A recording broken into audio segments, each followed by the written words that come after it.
Oke, Assalamualaikum warahmatullahi wabarakatuh. Bertemu lagi dengan saya Rahman Fitriansyah. Kali ini kita akan mempelajari tentang pembelajaran berdiferensiasi. Kira-kira apa sih yang ada dalam benak kita ketika kita mendengar kata berdiferensiasi? Beraneka ragam, bermacam-macam. Ya, ketika kita mendengar kata berdiferensiasi, mungkin kita akan langsung membayangkan tentang keanekaragaman, tentang heterogen.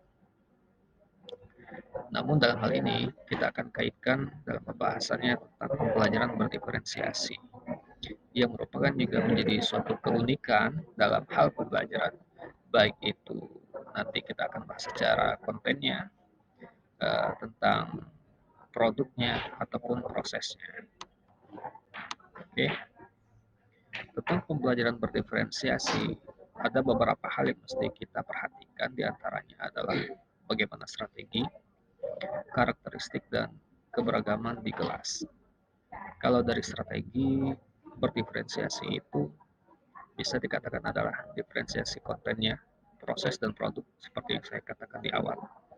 Kemudian karakteristik, yaitu harus mempunyai konsep dan prinsip, yaitu memberikan dorongan, baik itu dari proses pembelajarannya ataupun dari peserta didik itu sendiri.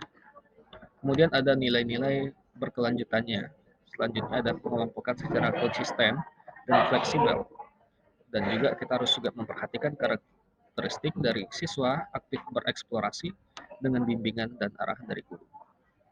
Kemudian pada saat di keberagaman di kelas, kita akan melihat juga kesiapan belajarnya, minat siswanya, kemudian profil belajar siswa tersebut. Ya, ini ada beberapa prinsip pembelajaran berdiferensiasi yang mesti kita perhatikan. Pertama, lingkungan belajar yang oke, bisa dikatakan lingkungan belajar yang nyaman. Kemudian, kurikulum yang berkualitas. Kemudian ada asesmen yang berkelanjutan, pengajaran yang responsif. Kemudian, kepemimpinan rutinitas kelas. Ini semua harus kita perhatikan untuk menerapkan proses pembelajaran berdiferensiasi yang baik. Ya, ini bisa kita lihat nantinya ada video pembelajaran berdiferensiasi, bagaimana kita menerapkannya, bagaimana kita terutama menyiapkan, kemudian bagaimana kita mengelola pembelajaran yang berdiferensiasi yang baik. Ya, kali ini kita mungkin membahas diferensiasi dari gaya belajar gitu ya. Seperti yang kita ketahui, gaya belajar itu banyak juga sebenarnya. Ada gaya belajar audio, ada gaya belajar visual, dan ada gaya belajar kinestetik.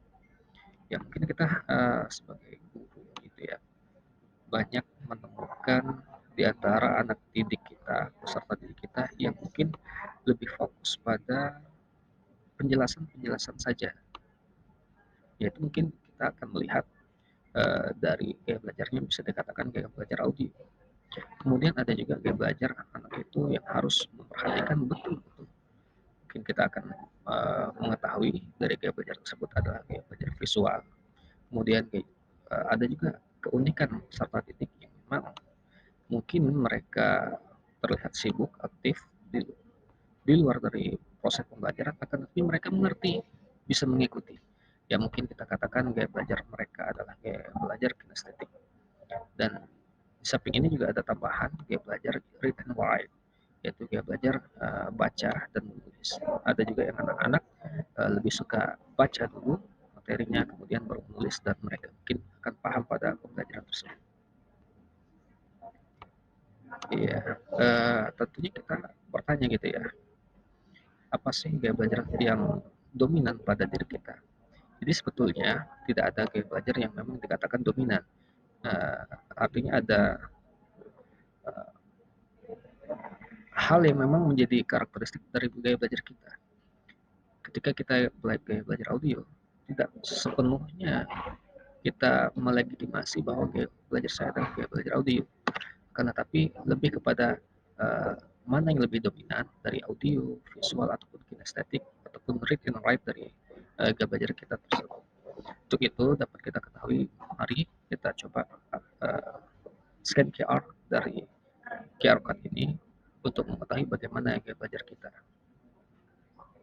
Oke, terima kasih. Mudah-mudahan pemaparan saya bermanfaat, dan juga jangan lupa nantinya kita akan bertemu lagi pada pembahasan selanjutnya. Terima kasih atas perhatiannya. Saya ucapkan wassalamualaikum warahmatullahi wabarakatuh.